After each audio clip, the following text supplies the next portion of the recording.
Hello everybody, welcome to Bibi's cooking show where I share wholesome and delicious recipes. Today we are going to make Christmas cookies.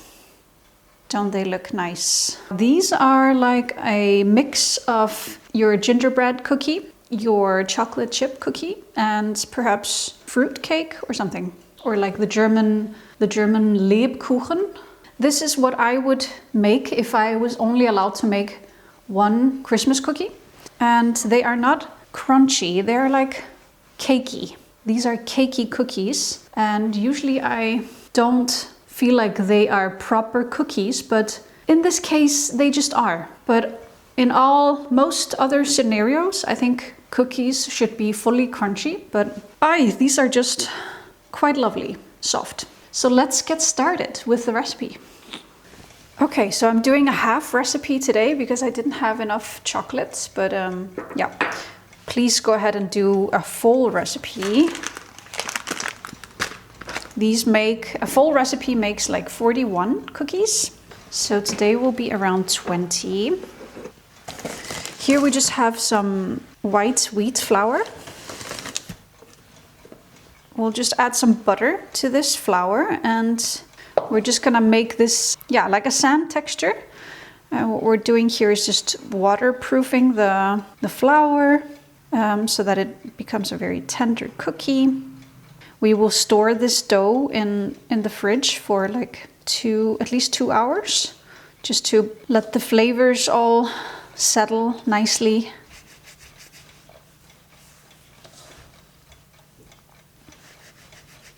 So now, as you can see, we have this sandy texture here. We will break it up with a whisk a little bit. Yeah, good. And now we can add some sugar to this. I just have regular white sugar here. Okay, and then we can add our spices. We have cinnamon here and freshly ground clove and freshly ground nutmeg here.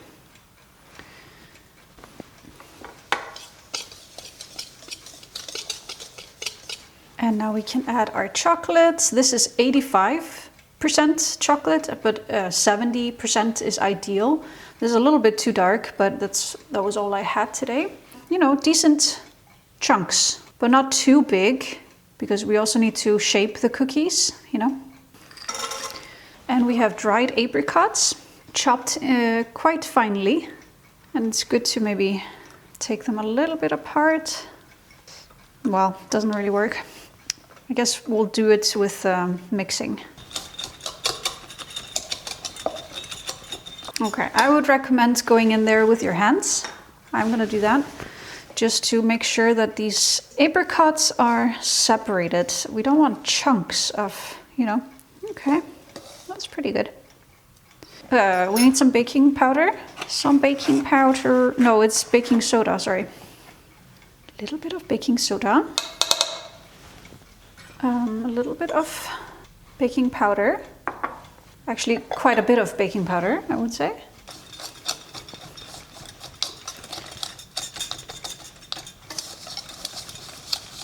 Ooh, it smells so nice. Oh, molasses. I forgot we need molasses as well.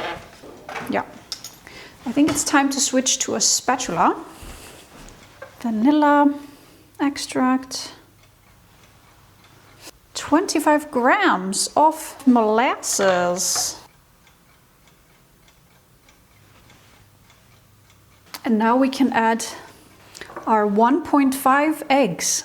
Whole recipe calls for 3 eggs, so I needed to separate, divide 3 eggs into 2 portions. But in they go. And as I say, we're gonna store this dough in the fridge for a few hours. You could also leave it overnight or even for days. It really just gets better with time in the fridge. So you can make this ahead and then bake later. I like when you can do it in steps. We don't have to be very careful with mixing here because we waterproofed the flour. Yeah, really mix it well. Don't be afraid. And now we will just store this in the fridge for a while and we'll be back for baking.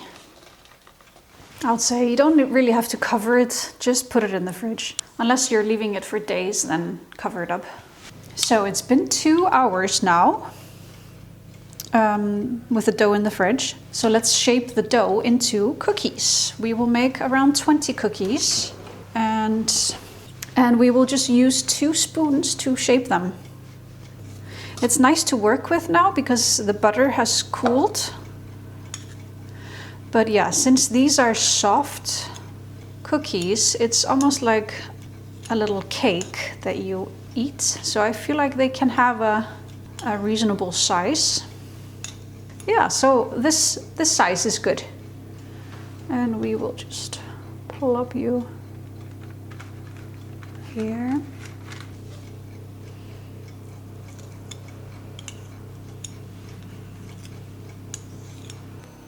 Okay, this is what they look like.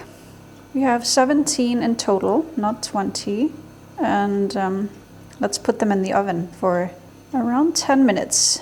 So we've preheated the oven to 180 and we're gonna just bake them for 10 minutes. Let's set the timer for 10 minutes. It might take a little bit longer because mine are a little bit bigger than last time, so in they go.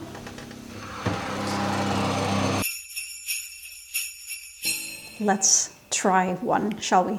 I would say you have to let them cool completely and let the chocolate solidify because it's just a very nice bite. But I need to catch the daylight, so I cannot wait anymore. They look a little different today because I did half a recipe and I made them a little bit too big.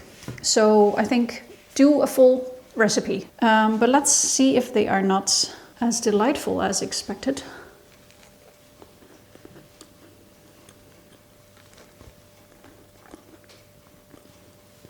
I also use this very strong chocolate, 85, and 70% is really the max, you know. I made lots of mistakes today, but I think that's good. Then you don't have to do them. But this is a very, very delicious cookie. And it's like Christmas in one cookie. This is all you need, in my opinion. And one, you know, is enough for a nice cup of tea or coffee. Yeah, just very good. Thank you for watching. And I will see you in the next episode.